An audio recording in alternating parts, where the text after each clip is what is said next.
Hello, and thanks for joining us. Good evening. Here's tonight's top stories across the northwest. Can you tell us what you have to say to Jess Carter? Do you have anything to say to Jess Carter? Do you want to apologise for the messages you sent? He chose racism over patriotism, a football banning order for the man from Lancashire who posted racist and misogynistic slurs about Lioness Jess Carter as England played in the Women's Euros. The region's only refuge for trans people fleeing domestic violence says a controversial legal ruling has made it even more difficult for those in need to get help. So what we're then getting is a situation where there is a lot fewer options for trans and non-binary people.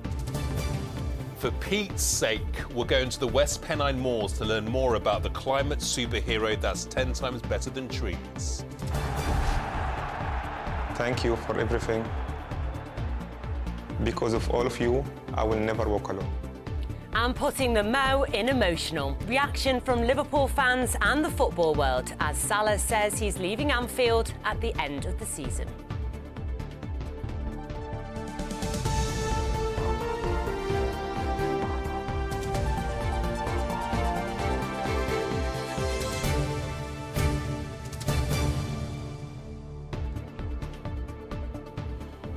So first tonight, in our region joined in the national celebrations when England's Lionesses won last year's Women's Euros. Sadly, though, not everyone was happy. Some were angry that women's football was being shown on live television, and even worse, women's football featuring black players. We'll fast forward to today at Blackburn Magistrates Court, where 60-year-old Nigel Dewall from Great Harwood in Lancashire was sentenced for posting racist and misogynistic slurs online. Our correspondent Anne O'Connor was there to see Dewall given a suspended sentence and banned from going to football for 4 years.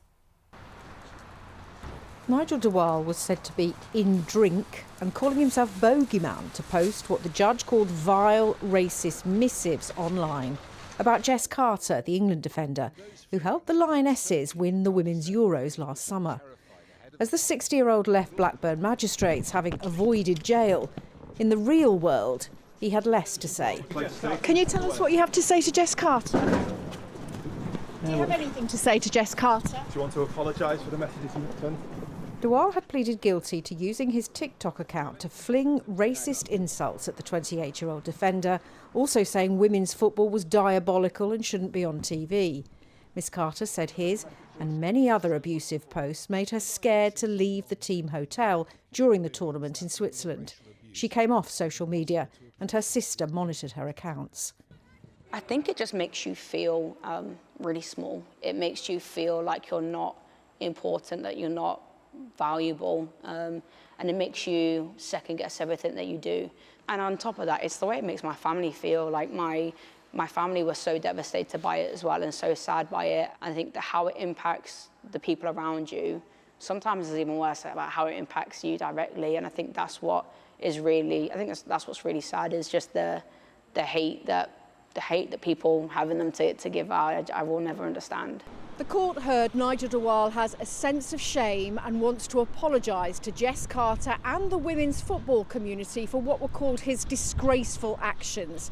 His defence solicitor said he realises the considerable stress he's caused to the player with his posts. If there is a decision he could take back, the solicitor added, it would be this decision. His 6-week jail term was suspended for a year, the judge said, because he cares for his epileptic daughter. Prosecutors have warned what they call keyboard warriors who peddle hate will be brought to justice, adding that Dewall had chosen racism over patriotism. Anne O'Connor, ITV News, Blackburn. Well, we've had this comment from Chris Boardman, the Wirral-born Olympic cyclist, now chair of Sport England. He says, for too long, online misogyny and racism have gone unchecked by big tech. But consequences create change, and today's sentence sends a clear message. We value women's sport. The toxic abuse of female athletes will not be tolerated, and there will be consequences. Well, next tonight to our region's only refuge for transgender victims of domestic abuse, which says a controversial legal ruling has made it even more difficult to provide shelter to those in need. Yes, the Loving Me Refuge has been open a year now. It's helped dozens of trans and non-binary people to rebuild their lives. But its boss says the Supreme Court ruling on the definition of a woman has impacted access to services for many of those it helps. A recent study found more than half of trans and non-binary victims of abuse had chosen not to seek support. Our reporter Lucille Brobby has more. Giselle came to the UK with promises from her husband of a better life, but instead she was trapped in an abusive marriage, controlled and left homeless. The 36-year-olds from Brunei, where being transgender is illegal. The punishment can range from being imprisoned, beaten or stoned to death. When we got married, he told me not to tell people, not even his family, and not to tell anyone I'm a trans woman. He said that if we were married for at least 5 years, then I will tell them. He was manipulating me. He started controlling everything. He checked my phone all the time, my messages, my emails, even conversations with my mum. He made me feel like I didn't know anything, like I wasn't capable of making my own decisions. Giselle says the abuse escalated. He demanded money despite her being unable to work, used threats of eviction to control her, and sexually coerced her. He told me if a wife doesn't give her body, then it's her fault if the husband goes somewhere else. Is that what he said to you? Yeah. And I remember thinking, this is my body. I have the right to say no.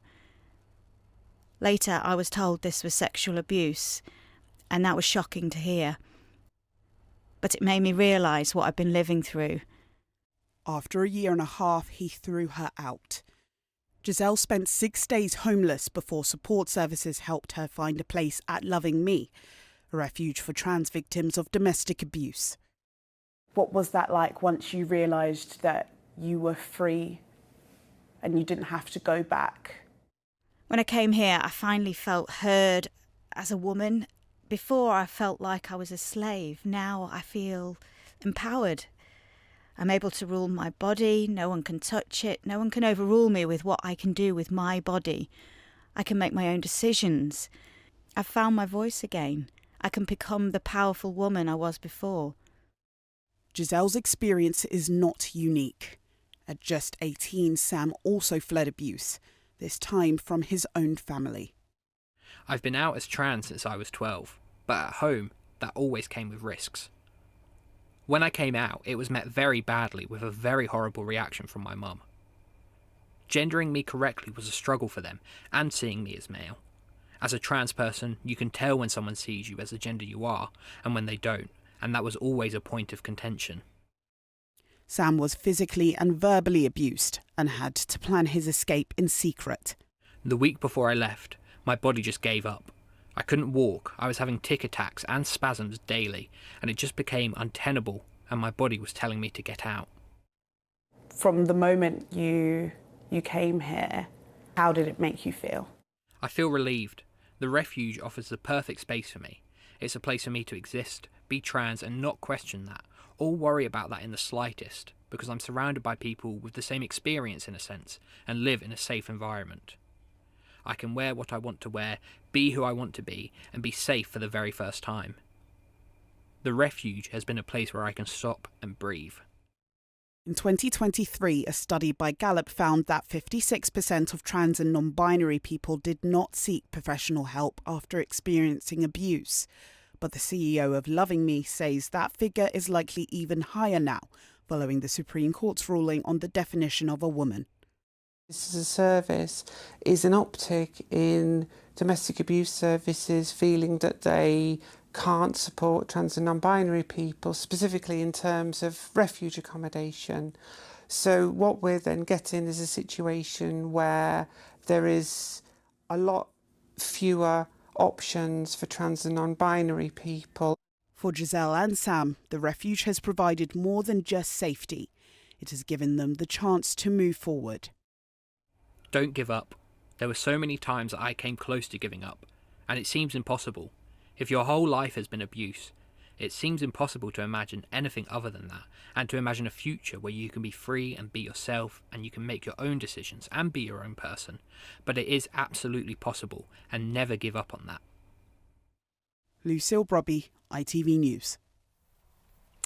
Well, if you've been affected by the issues in Lucille's report, you can find contact details for the charity Loving Me and also other places of refuge. Just head to our website, that's itv.com/Granada. Well, in other news today, and the leader of Manchester City Council, Bev Craig, has received an OBE at Windsor Castle. The Labour councillor was given the award by the Prince of Wales for her services to local government. She was first elected more than a decade ago and has been leader since October 2021. I mean, in an era where politicians, we've got a pretty bad rep at the minute in terms of delivery, I think to get some reward for seem to be making a difference, actually, because that's what it's about for me, making Manchester better and trying our best to make our city better. So, you know, it's not just, I think, a reflection on me, it's a reflection on what we're achieving in the city, and that feels even better. A theatre is providing specially adapted dementia-friendly performances of a hit show. The Lowry and Salford created a 60-minute version of the acclaimed comedy tribute Eric and Ern as part of a run celebrating the centenary of British comedy legends Morecambe and Wise.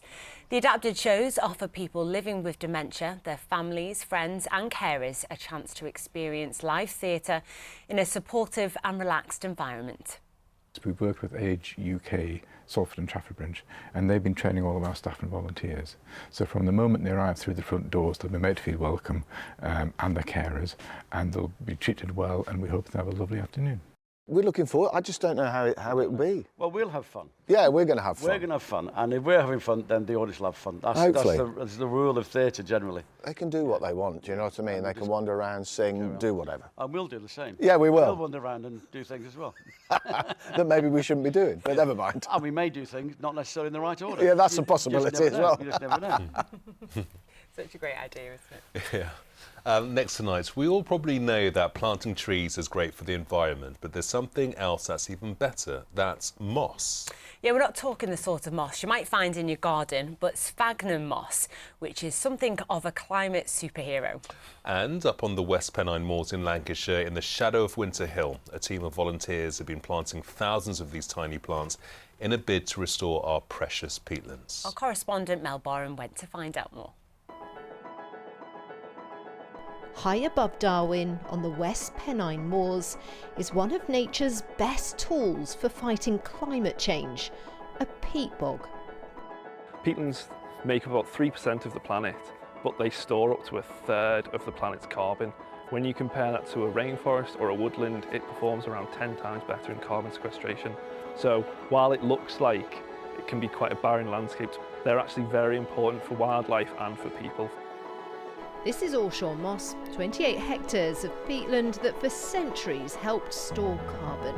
Until, that is, the peat here was dug up for use in energy and horticulture, reversing all those benefits and releasing harmful greenhouse gases back into the atmosphere. But now a team of volunteers is here to help nature fight back with the help of this stuff, sphagnum moss. Every time we plant a plug, it's kind of like a superhero for nature. It acts as a big sponge, it holds lots of water in and it helps re-wet the land. It also is the ground layer of peat, so it's what helps build that peat back up. So coming out here, planting them in, we're helping carbon be captured. We're also giving homes to wildlife. We're giving nature back its home.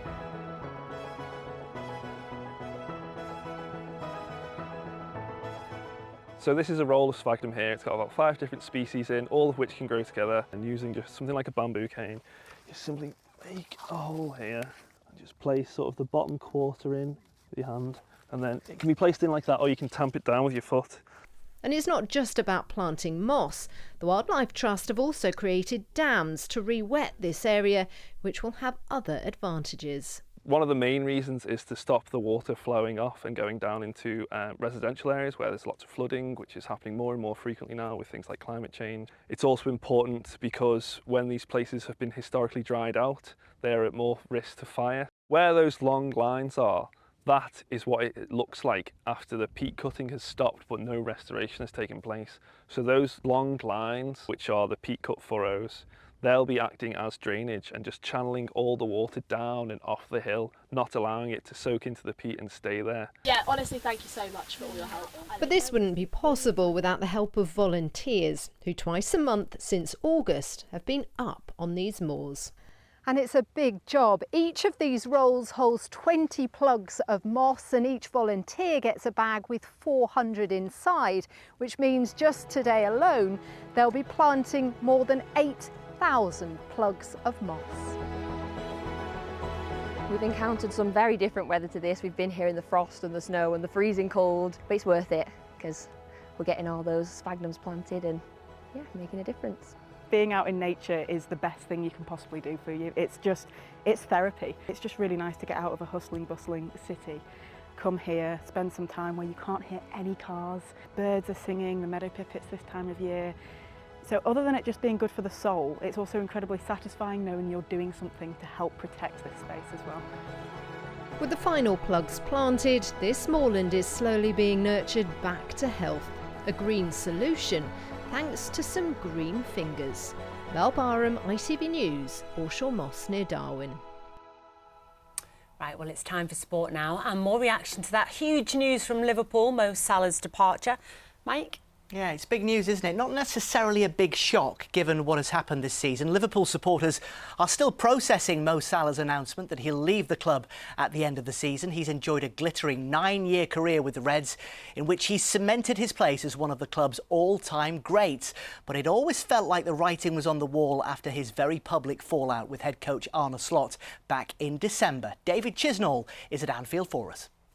So the reign of the man the Liverpool fans call the Egyptian king is coming to an end. Mo Salah will leave the club at the end of the season after lighting this place up behind me on so many occasions over the last 9 years. Well, we'll hear from some of the fans to get their reaction in a moment. But first of all, let's get a taste of what the man himself had to say when he announced the breaking news last night.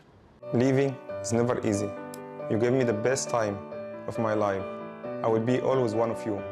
This club will always be my home, to me and to my family. Thank you for everything. Because of all of you, I will never walk alone. Yes, You'll Never Walk Alone being referenced there by Mo Salah, the famous anthem sung by Liverpool fans. Well, let's hear from a couple of those now. Abigail Rudkin, who is from Redmen TV, and we've also got Peter Bolster, who's from the Spirit of Shankly. Abigail, we'll come to you first. You've had about 24 hours to process this news. How are you feeling now? How has it sunk in?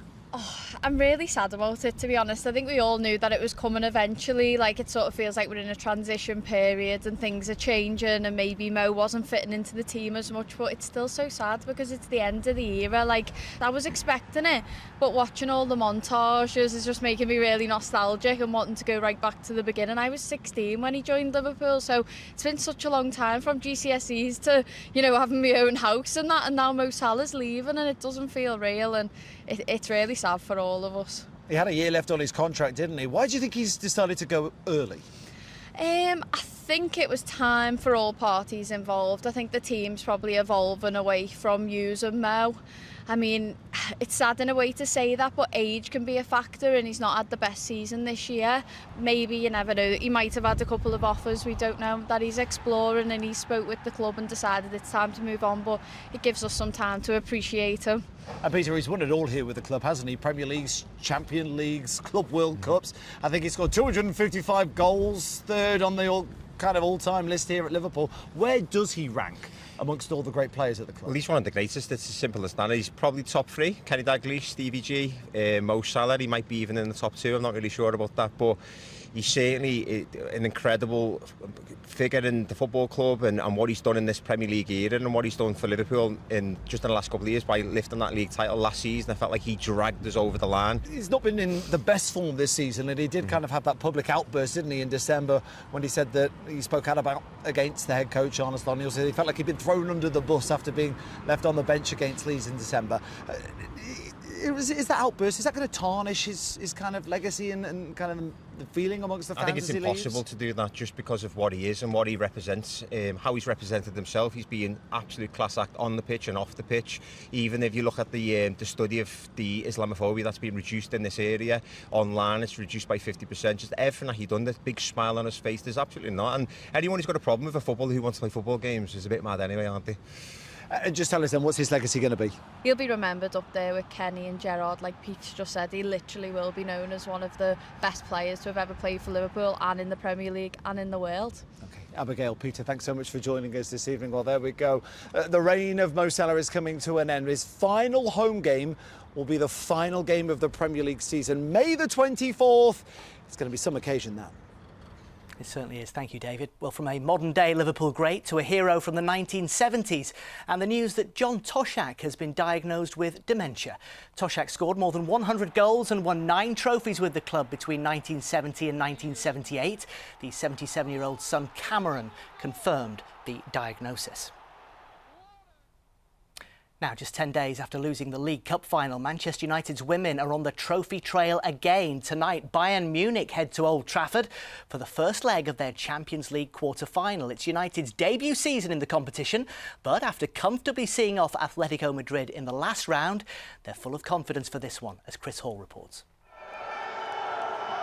For all Manchester United fans, the name Bayern Munich means that final, that late comeback in '99 to complete an unprecedented treble.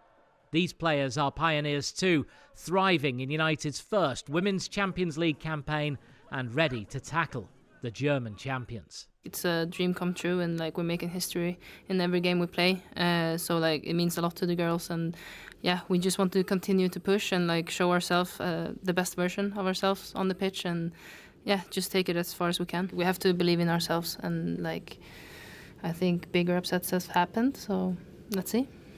Bayern are every bit as dominant in the women's game as their male counterparts. 11 points clear at the top of the Bundesliga, averaging 4 goals a game. And at their heart, a lioness in Barrow's Georgia Stanway. They're an incredible football team, but we don't look at that. They haven't played Manchester United yet. So, of course, we accept the excellent kind of journey we've been on, especially in the Champions League as well. But you're at this stage, you don't just turn up and go, "Ah, brilliant, thanks for coming, we enjoyed the ride." We've got to maximise the moment. It's the first of 2 trips to Old Trafford this week, with the Manchester derby to come on Saturday, a game which could reignite the Super League title race. Playing Old Trafford is like dream come true, and like it's such a historical ground and everything. So I think like we're all very excited to play there. We hopefully as much people can show up and support us because we need them. Well, my Diamonds are used to the pressure of Old Trafford. They're used to pressure at Manchester United, and we're going to go out there and put on a performance. They're facing new rivals and old friends in a season heading for the history books. Chris Hall, ITV News, Manchester. Now, it's nearly a year since these scenes as Oldham Athletic won promotion to the Football League. Are they ready to go back-to-back? Last night's 3-0 win at home to Notts County extended Latic's unbeaten run to 10 games. They are now just a point outside the League Two playoff places. A fantastic charge by Mickey Mellon's side. Just 8 games to go now. They're well placed for a late promotion bid. That is your sport tonight, guys. Brilliant. Thanks so much, Mike. Now, it might surprise you to learn that the Salford artist L.S. Lowry didn't just dream up his famous style of painting. No, Lowry had a mentor for the best part of 20 years. And now an exhibition of paintings by Lowry and his mentor, a Frenchman called Adolphe Vallette, has gone on show in our region. More from Paul Crone. L.S. Lowry became famous for his matchstick characters and his unique depiction of life in the industrial north. What's not so well known is that the Salford artist had a mentor, French Impressionist painter Adolphe Vallette. For 15 years, Lowry studied under Vallette. An exhibition of both artists can be seen at this art gallery in Hale, near Altrincham. It would have helped Lowry on the technical side of things, the practical side of painting, but also he was painting the city and Manchester, and obviously that would have had a huge impact on L.S. Lowry. The Irwell, one of Vallette's largest oil paintings, was recently sold, the first time it's ever been offered on the open market. I think that's why he was drawn to the waterways and the way that the steam would rise and the smog, and you know, he's clearly captured it here, plus the size of it makes it truly special. Vallette died in 1942, so never lived to see his protégé become one of the world's most famous painters. But Lowry was always grateful to the Frenchman for passing on his knowledge and skills.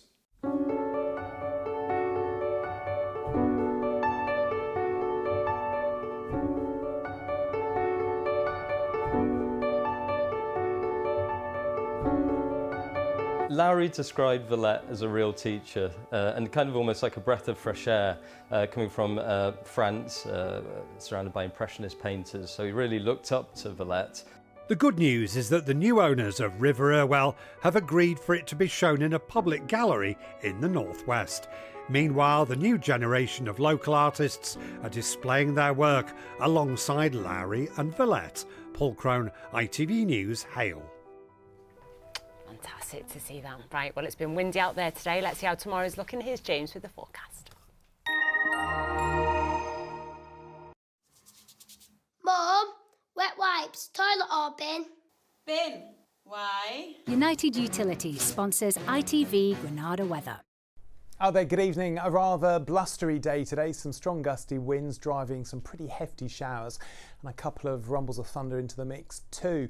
Rest of the week, not dissimilar. It's going to be fairly changeable and unsettled. That means more rain and showers to come and the return of some strong gusty winds at times too.